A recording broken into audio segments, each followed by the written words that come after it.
Conseguem me ouvir certinho? O áudio tá ok, pessoal? Sim, Então, ali pessoal, melhor.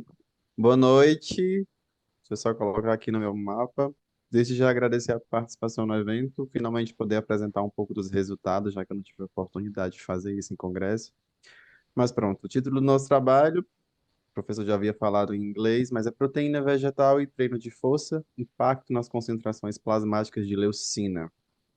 Então, só para explicar aqui rapidinho, já está bem estabelecido que o treino de força, musculação, treino resistido é primordial para se gerar hipertrofia muscular, que seria o aumento da secção, teoricamente, o aumento da secção transversal do músculo. E para que se aconteça esse aumento do músculo, precisamos de proteína, que é mundialmente conhecido que proteínas de origem animal são melhores para promover hipertrofia muscular, principalmente por terem um perfil mais completo de aminoácidos. Aminoácidos, eles são considerados alguns essenciais para se gerar hipertrofia. E embora essas proteínas de origem animal, como o próprio whey protein, sejam consideradas padrão ouro, o seu perfil completo de aminoácidos e rápido e apresentarem também, essa é uma das vantagens das proteínas de origem vegetal, de origem animal, perdão, elas apresentam uma rápida digestão. As proteínas vegetais têm ganhado, em comparação, a maior relevância, a maior visibilidade no mundo hoje em dia, principalmente levando-se em conta as questões de sustentabilidade, dados aos gastos elevados que os governos têm para, enfim, produzir proteínas de origem vegetal, grandes rebanhos, enfim, tudo isso gera muitos custos.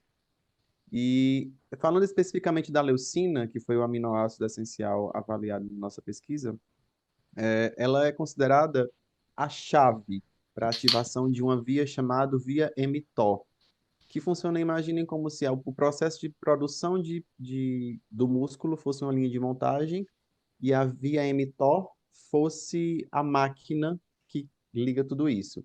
Para se ligar essa máquina, eu preciso de um aminoácido especial que é conhecida a leucina. Então, sem a leucina, eu não consigo ativar a máquina, que seria a via mTOR, e não conseguiria iniciar o processo de produção, que seria a síntese de proteína muscular para o ganho de massa muscular, aumento da hipertrofia.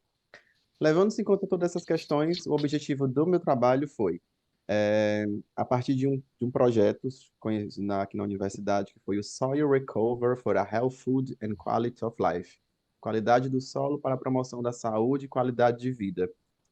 Nosso objetivo foi investigar se um suplemento produzido a partir da vagem matura do feijão calpi, que tinha aproximadamente esse suplemento que correspondia a um purê. Era um purê produzido a partir da vagem matura do feijão, de aproximadamente 150 gramas de purê, que compreendia ali, tinha por porção de 150 gramas, aproximadamente 15 a 18 gramas de proteína.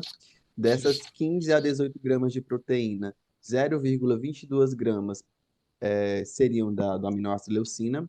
Nosso objetivo era verificar se essa proteína produzida a partir da vagem matura poderia elevar adequadamente os níveis plasmáticos de leucina após o treino de força, comparando com situações distintas em jovens adultos.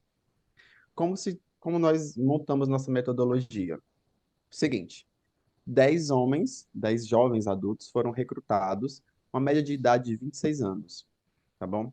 E que tivessem ali pelo menos o mínimo de atividade física semanal. Eles deveriam ser classificados como ativamente praticassem exercício físico de forma ativa.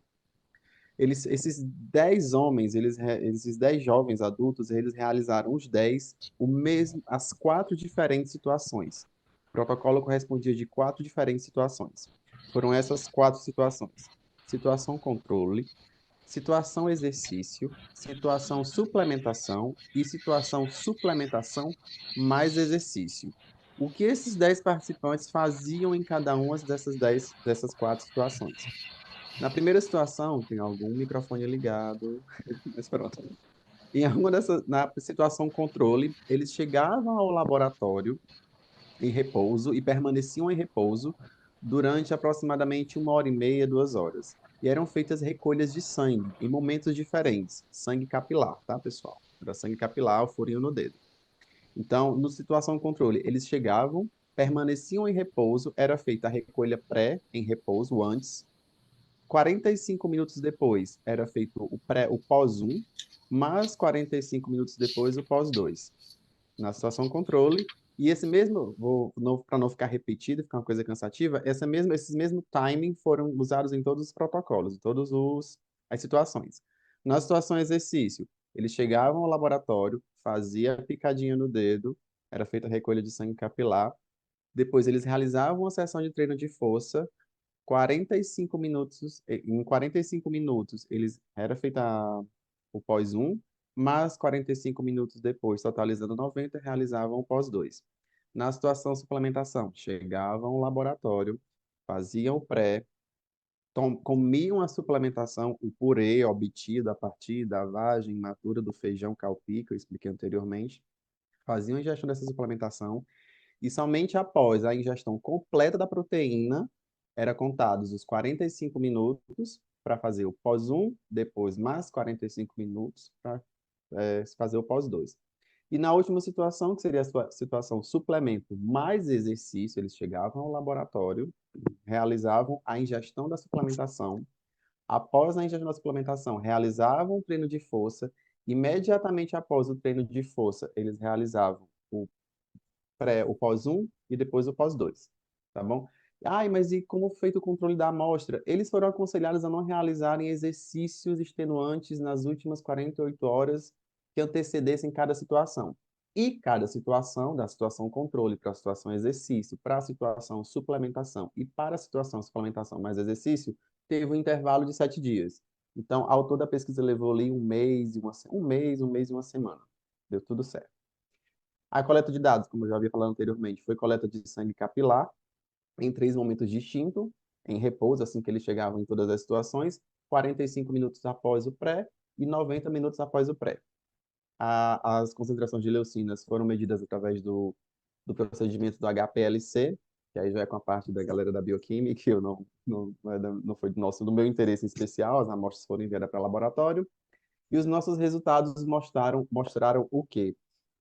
Que a situação exercício manteve a leucina por mais tempo. A situação onde eles realizaram só exercício, ou seja, não houve ingestão de proteína, foi só o treino de força foi o suficiente para manter o pico de leucina, com aproximadamente um valor médio de 4,1% nas concentrações de leucina. Teve esse valor estável na situação exercício sem suplemento. Na situação suplemento, onde eles fizeram a ingestão apenas de suplemento, houve um aumento menor mas também muito precoce, nas concentrações de leucina, uma média ali de 2,9%, especificamente no tempo 2, no pós 2. E a suplementação, e na situação, suplementação mais exercício, onde eles fizeram a ingestão do suplemento e realizaram um treino de força, houve uma redução progressiva, ou seja, as concentrações de leucina começaram alta, mas teve uma tendência de queda com o passar do pós 1 e do pós 2, indicando que a proteína vegetal não foi suficiente, infelizmente, para compensar a demanda pós-treino. E por que imaginamos que isso aconteceu? Primeiro que a proteína do feijão cowpea, que foi utilizada, ela libera, por ser uma proteína de origem vegetal, ela acaba por liberar leucina, liberar aminoácidos na corrente sanguínea de forma gradual. Ou seja, também já está bem estabelecido na literatura que proteínas de origem vegetal têm uma tendência a demorar, uma lentidão no fornecimento de aminoácidos quando comparado à proteína de origem animal. A proteína de origem animal ela é mais eficaz, ela é mais rápida. Você come a proteína, ela é metabolizada mais rápido e libera na corrente sanguínea os aminoácidos de forma mais rápida. Já as proteínas de origem vegetal, elas são mais lentas. O pico dela de lançamento de aminoácidos na corrente sanguínea, ela demora um pouco mais. Foi um dos nossos achados, uma das justificativas, né, na nossa discussão. Também das justificativas para esses resultados foi que as proteínas de origem vegetal têm um perfil incompleto, diga-se assim. Eles não têm, as proteínas de origem vegetal não possuem um perfil tão completo de aminoácidos como quando comparada com as proteínas de origem animal. Então, o ideal que seria combinar diferentes fontes de proteína vegetal para se ter um perfil mais completo de aminoácidos. E por último, que eu já estou me alongando demais, uma das teorias também para esses nossos resultados, como por exemplo na situação em que os participantes realizaram somente o treino de força, as concentrações de leucina se mostraram mais estáveis. Mas espera ainda, Se eles realizaram só treino de força e não houve ingestão de leucina, de onde veio essa leucina? As nossas teorias, já suportadas anteriormente por um dos autores, Shimomura, em 2004, é de que a leucina é presente no músculo, ou então no pool de aminoácidos circulantes que já existiam antes da ingestão, que eles chegaram em jejum ao laboratório, essa leucina foi oxidada, ela foi transformada em energia. Então, provavelmente, essa leucina que foi captada no sangue se dá por conta da oxidação da leucina presente nos aminoácidos que já estavam circulantes, ou então do catabolismo proteico, tudo isso. Mas, em resumo, em conclusão, o que foi que a nossa proteína, o que nós concluímos foi que a nossa proteína não foi eficaz para levar a leucinemia plasmática após o treino, e que infelizmente teve um desempenho inferior comparado com exercício isolado, proteína e treino isolado. Acabou por piorar a disponibilidade de leucina quando combinado com o treino. Para sugestões futuras, o que foi que deixamos? Otimizar a fórmula, ou seja, melhorar a fórmula dessa proteína. Também já se fala muito na literatura de que proteína de origem vegetal precisa-se de ser otimizado, precisa de uma melhoria no seu perfil de aminoácidos, combinando diferentes fontes de proteínas. Testar com carboidrato, de repente, foi a proteína isolada, se eu de repente combinasse com carboidrato, poderia ter uma melhor absorção. E estudos com maiores populações, já que a nossa foi uma amostra com 10 participantes jovens e não tivemos, por exemplo, o controle, que foi uma falha nossa, uma limitação da pesquisa. Nós não tivemos o controle do recordatório alimentar deles. Nós não sabíamos o que eles tinham ingerido durante a semana e se isso poderia influenciar ou não nos resultados.